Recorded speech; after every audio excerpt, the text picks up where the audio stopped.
శ్రీ కనకదుర్గ జ్యోతిష్యాలయం ప్రేమ సమస్యలు, స్త్రీ పురుష వశీకరణ, ఆరోగ్య సమస్యలు, భార్యాభర్తల మధ్య సమస్యలు, విద్య, ఉద్యోగం, వ్యాపారం, గ్రహ సమస్యలు, బాలగ్రహం, పీడకలలు, పెళ్లి, సంతాన సమస్యలు, ఎటువంటి సమస్యలకైనా 100% పరిష్కారం చూపబడును. దూర ప్రాంతాల వారికి ఫోన్ ద్వారా పరిష్కారం చెప్పబడును. గురూజీ రామరాజు. Cell number 9000442025. ఓం శ్రీమాత్రే నమః. ఛానల్లోకి స్వాగతం అండి. మే 23 పౌర్ణమి గురువారంతో కలిసి వచ్చింది. పౌర్ణమి గురువారంతో కలిసి రావడం చాలా విశేషమని పండితులు చెప్తున్నారు. ఇది అత్యంత ముఖ్యమైన పౌర్ణమిలలో ఒకటి. వైశాఖ పూర్ణిమను గౌతమ బుద్ధుని జన్మదినమైన బుద్ధ పూర్ణిమగా జరుపుకుంటారు. ఇంతటి విశేషమైన రోజున ఏ 2 వస్తువులు తెచ్చుకుని పూజా మందిరంలో పెట్టుకుంటే అష్టైశ్వర్యాలు కలుగుతాయి, అలాగే ఏ చిన్న పరిహారం చేసుకోవడం వల్ల మకర రాశి వారికి ఆర్థిక సమస్యలు తొలగిపోతాయి అనే అంశాలను ఈ వీడియో చూసి పూర్తిగా తెలుసుకుందాం. కానీ అంతకంటే ముందు మీరు కనుక మన ఛానల్ ని ఇప్పటి వరకు సబ్స్క్రైబ్ చేసుకోకపోతే సబ్స్క్రైబ్ చేసుకుని పక్కనే వచ్చిన బెల్ ఐకాన్ నొక్కి ఆల్ సెలెక్ట్ చేసుకుంటే మేము ఇలాంటి వీడియోస్ అప్లోడ్ చేయగానే ముందుగా మీకు నోటిఫికేషన్ వస్తుంది. ఇక వివరాల్లోకి వెళ్తే పూర్ణిమ తిథి చాలా ముఖ్యమైనది, అలాగే చాలా పవిత్రమైనది కూడా. పౌర్ణమి రోజున ప్రత్యేక పూజలు, ఉపవాసం మరియు ఇతర ఆధ్యాత్మిక కార్యకలాపాలకు చాలా విశేషమైనదని పండితులు చెప్తున్నారు. ఈ రోజున చేసే పూజలు, వ్రతాలు అదృష్టాన్ని, శ్రేయస్సుని కలిగిస్తాయని హిందువులు నమ్ముతారు. పౌర్ణమి రోజున అనేక దేవాలయాల్లో అలాగే పుణ్యక్షేత్రాల్లో కూడా విశేషమైన పూజలు నిర్వహిస్తారు. పూర్ణిమ వ్రతం, ఉమామహేశ్వర్ వ్రతం, సత్యనారాయణ పూజ, గురు పూర్ణిమ, వట్ పూర్ణిమ, కార్తీక పూర్ణిమ, హోలీ పండుగ, హనుమాన్ జయంతి, దత్తాత్రేయ జయంతి, రక్షాబంధన్, బుద్ధ పూర్ణిమ మొదలైనవి వివిధ హిందూ చాంద్రమాన నెలల పౌర్ణిమతో సంబంధం కలిగి ఉంటాయి. పౌర్ణమి రోజున అలాగే పౌర్ణమి తర్వాత రోజు కూడా ఆరుబయట చంద్రుడిని చూస్తూ చంద్రుడిని సాక్షాత్తు లలితా అమ్మవారిగా భావించి లలితా సహస్రనామాలు చదవడం, అలాగే చంద్రుడికి చలిమిడిని నివేదనగా చేసి ప్రసాదాన్ని తీసుకోవడం వల్ల విశేషమైన పుణ్య ఫలితం లభిస్తుంది. జ్యోతిష శాస్త్రం ప్రకారం ఈ పౌర్ణమికి ప్రాముఖ్యత చాలా ఉంది. గురువారం పౌర్ణమి కలిసి రావడం వల్ల చాలా శక్తివంతమైనది అని పండితులు వివరిస్తున్నారు. పౌర్ణమి రోజున ఈ చిన్న పరిహారం చేసుకోవడం వల్ల విశేషమైన ఫలితాలు కలుగుతాయి అని జ్యోతిష శాస్త్ర నిపుణులు చెబుతున్నారు. కాబట్టి ఈ సమయంలో నదీ స్నానం చేయడమే కాకుండా దాన ధర్మాలు చేయడం వల్ల అనేక రకాల పుణ్య ఫలితాలు కలుగుతాయని అంటున్నారు. పౌర్ణమి తిథి కూడా లక్ష్మీదేవికి ఎంతో ప్రీతికరమైనది. గురువారం రోజునే పౌర్ణమి రావడం వల్ల లక్ష్మీదేవి అనుగ్రహాన్ని పొందడం కోసం ఇది ఒక అద్భుతమైన యోగంగా చెప్పవచ్చు. చాలా మంది ఎన్నో ఆర్థిక సమస్యలను ఎదుర్కొంటారు. ఎంత కష్టపడినా సరే, ఎంత డబ్బు వచ్చినా ఇంట్లో డబ్బు నిలకడలేక ఎన్నో ఇబ్బందులు ఎదుర్కొంటారు. డబ్బు రావడానికి ఏదైనా పరిహారం ఉంటే బాగుంటుంది అని అనుకుంటారు. ఎన్నో పరిహారాలు చేసి సిద్ధించక ఇబ్బందులు పడేవారు వచ్చే పౌర్ణమి రోజున ఈ పరిహారాన్ని చేసినట్లయితే ఖచ్చితంగా వారి జీవితంలో మార్పు జరుగుతుందని చెప్పవచ్చు. శాస్త్రంలో చెప్పిన విధంగా గురువారం రోజు వచ్చిన పౌర్ణమి రోజున ఈ పరిహారం చేయడం వల్ల విశేషమైన అద్భుతాన్ని చూస్తారని చెప్పవచ్చు.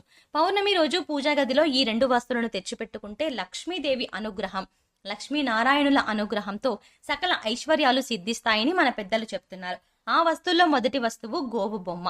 ఆవు దూడ బొమ్మ ఉంటే ఇంకా మంచిది. పౌర్ణమిలోపు ఒక గోవు బొమ్మను తెచ్చి పూజా గదిలో పెట్టుకుంటే సకల ఐశ్వర్యాలు సిద్ధిస్తాయని పండితులు చెప్తున్నారు. గోవు అంటే లక్ష్మీ స్వరూపం. గోవులో సకల దేవతలు కొలువై ఉంటారు. గోవును మన సాంప్రదాయంలో ఒక తల్లిగా కొలుస్తూ ఉంటాము. అందుకే గోవును గోమాతగా పిలుస్తారు. గోవులో 3 దేవతలు కొలువై ఉంటారని మన శాస్త్రం చెబుతోంది. గోవు బొమ్మను పూజా గదిలో పెడితే చాలా రకాలుగా మనకు మంచి జరుగుతుందని మన శాస్త్రాలు చెబుతున్నాయి. కనుకనే పౌర్ణమి లోపు లేదా పౌర్ణమి రోజు ఒక గోవు బొమ్మను తెచ్చి పూజా గదిలో పెట్టండి. ఇలా పెడితే సకల దేవతల యొక్క అనుగ్రహం లభిస్తుంది. కష్టాలు, బాధలు అన్నీ తొలగిపోతాయి. తరతరాలకు తరగని ఐశ్వర్యం వస్తుంది. చాలా రకాలుగా మంచి జరుగుతుందని పెద్దలు చెప్తున్నారు. ఇక పూజా గదిలో పౌర్ణమి లోపు లేదా పౌర్ణమి రోజున పెట్టవలసిన మరొక వస్తువు చెక్కతో చేసిన మజ్జిగ కవ్వం. పూజా గదిలో ఒక చెక్క అంటే మజ్జిగ కవ్వాన్ని పెట్టినట్లయితే సకల శుభాలు చేకూరుతాయని పండితులు చెప్తున్నారు. తిరుగులేని రాజయోగం పడుతుంది. లక్ష్మీదేవి అనుగ్రహం సిద్ధిస్తుంది. ఎందుకంటే మజ్జిగ కవ్వం అంటే లక్ష్మీదేవి స్వరూపం. మజ్జిగ కవ్వాన్ని మజ్జిగ చిలకటానికి వాడతారు. ఈ రోజుల్లో మజ్జిగ కవ్వాన్ని ఎవరూ పెద్దగా ఉపయోగించట్లేదు. కానీ మన పూర్వీకులు దీనిని బాగా వాడేవారు. మజ్జిగ కవ్వం ఎవరి ఇంట్లో ఉంటే వారి ఇంట్లో లక్ష్మీదేవి నివాసం ఉంటుంది. ఒక మంచి చెక్క కవ్వాన్ని పౌర్ణమి లోపు కానీ పౌర్ణమి రోజున కానీ పూజా గదిలో పెట్టుకుంటే లక్ష్మీదేవి అనుగ్రహంతో పట్టిందల్లా బంగారం అవుతుంది. కనుక అందరూ కూడా ఒక మజ్జిగ కవ్వాన్ని తెచ్చి పూజా గదిలో పెట్టండి. ఆ కవ్వాన్ని ప్రతిరోజు తీసి మజ్జిగ చేయడానికి ఉపయోగించి మళ్ళీ శుభ్రపరిచి దాన్ని దేవుడి మందిరంలో ఉంచండి. ఇలా చేయడం వల్ల లక్ష్మీ కటాక్షం కలుగుతుంది. చక్కని ఆరోగ్యం, ఐశ్వర్యం సిద్ధిస్తాయి. కనుక పౌర్ణమి లోపు లేదా పౌర్ణమి రోజున కానీ ఈ 2 వస్తువులను తెచ్చి అందరూ కూడా పూజా గదిలో పెట్టుకుని సకల దేవీ దేవతల అనుగ్రహంతో అష్టైశ్వర్యాలను పొంది ఆనందంగా జీవించండి. ఇంతటి పవిత్రమైన పౌర్ణమి రోజు ఇంట్లో ఈ వస్తువులు తెచ్చుకొని ఇంట్లో పెట్టుకుంటే మంచిదని, దేవతల అనుగ్రహం కలుగుతుందని శాస్త్రాలు చెబుతున్నాయి. పౌర్ణమి లోపు ఒక దక్షిణావృత శంఖం ఇంటికి తెచ్చుకుంటే అదృష్టం కలుగుతుంది. దక్షిణావృత శంఖం ఎంతో ప్రత్యేకమైనది. పౌర్ణమి లోపు ఇంటికి తెచ్చుకొని పూజా గదిలో పెట్టుకుంటే లక్ష్మీదేవి ప్రసన్నమవుతుంది. విష్ణుమూర్తి అనుగ్రహంతో మీరు ధనవంతులుగా మారిపోతారు. కావున మీరు కూడా పౌర్ణమి లోపు లేదా పౌర్ణమి రోజు ఒక దక్షిణావృత శంఖం తెచ్చుకొని పూజా గదిలో పెట్టుకుంటే ఆ పరమేశ్వరుడి యొక్క అనుగ్రహం తప్పక కలుగుతుంది. మంగళప్రదమైన వస్తువులు అంటే లక్ష్మీదేవికి ఎంతో ఇష్టం. అందుకే పౌర్ణమి లోపు లక్ష్మీ గవ్వలు, గోమతి చక్రాలు, తామర గింజలు వంటి లక్ష్మీప్రదమైన వస్తువులను ఇంటికి తెచ్చుకుంటే లక్ష్మీదేవి అనుగ్రహం లభిస్తుంది. ఇలా చేసినట్లయితే మీకుండే దరిద్రం అంతా తొలగిపోతుంది. శివపార్వతుల అనుగ్రహం కూడా లభిస్తుంది. కనుక పౌర్ణమి లోపు కానీ పౌర్ణమి రోజు కానీ ఇంట్లో ఈ వస్తువులను పెట్టుకుంటే ఎంతో మంచిది. మీకు సకల శుభాలు కలుగుతాయి. ఈ వస్తువుల్లో ఏ ఒక్క వస్తువును ఇంటికి తెచ్చుకున్నా శుభం కలుగుతుంది. కానీ మీ ఇంట్లో ఇప్పటికే ఈ వస్తువులు ఉంటే అవసరం లేదు. ఈ వస్తువులు ఇప్పటి వరకు ఇంట్లో లేనివారు పౌర్ణమి లోపు కానీ పౌర్ణమి రోజు కానీ ఇంటికి తెచ్చుకోండి. ఇలా తెచ్చుకుంటే సకల శుభాలు కలుగుతాయి. అయితే పౌర్ణమి రోజున మకర రాశి వారు ఏ పరిహారం చేస్తే వారి జీవితంలో కష్ట నష్టాలు తొలగిపోతాయో తెలుసుకుందాం. ఏ పని మొదలుపెట్టినా ఆటంకాలు లేకుండా ఉండాలంటే గణపతిని ముందుగా ప్రార్థించాలి అన్న విషయం మనందరికీ తెలిసిందే.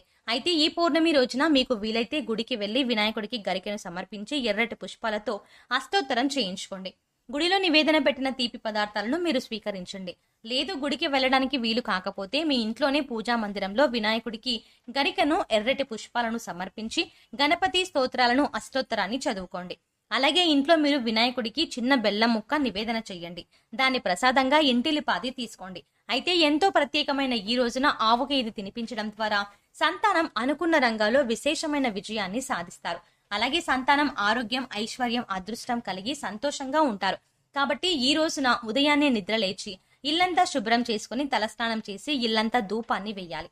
అలాగే ఈ రోజున అమ్మవారికి ఇష్టమైన నైవేద్యాన్ని సమర్పించండి. అలాగే ఇంట్లో దీపారాధన చేసి ఓం నందికేశ్వరాయ నమః అనే నామాన్ని 21 సార్లు లేదా 54 సార్లు లేదా 18 సార్లు చదువుకోవాలి. ఈ విధంగా చదువుకోవడం వల్ల నందీశ్వరుడి అనుగ్రహంతో ఆత్మస్థైర్యం పెరుగుతుంది. అలాగే ఆవుకి గడ్డి, క్యారెట్, అరటిపళ్ళు వంటివి తినిపించాలి. ఇలా చేయడం వల్ల మీకు పౌర్ణమి నుంచి కూడా ఎటువంటి ఇబ్బందులు, ఆటంకాలు లేకుండా సంతోషంగా జీవిస్తారు.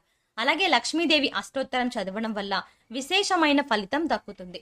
పౌర్ణమి రోజు ఈ విధంగా చేయడం వల్ల మీకున్న కష్టాలన్నీ తొలగిపోయి ఇల్లు సంపదతో నిండిపోతుంది. అంతేకాకుండా ఈ రోజు దాన ధర్మాలు చేయడం వల్ల జీవితంలో ఉన్న కష్టాలన్నీ తొలగిపోతాయి అని చెప్పొచ్చు. అయితే ఇంట్లో సుఖ సంతోషాలు, ఐశ్వర్యం కూడా లభిస్తుందని ఒక నమ్మకం. పౌర్ణమి రోజు లక్ష్మీదేవికి ప్రత్యేక పూజలు చేసి ఉపవాసాలు పాటించడం వల్ల కోరుకున్న కోరికలు కూడా నెరవేరుతాయని విశ్వాసం.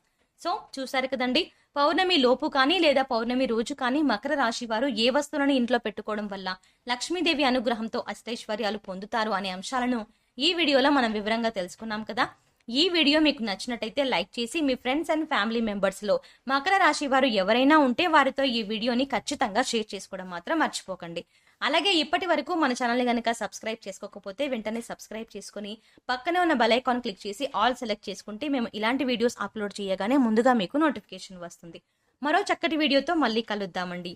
ఓం శ్రీమాత్రే నమః.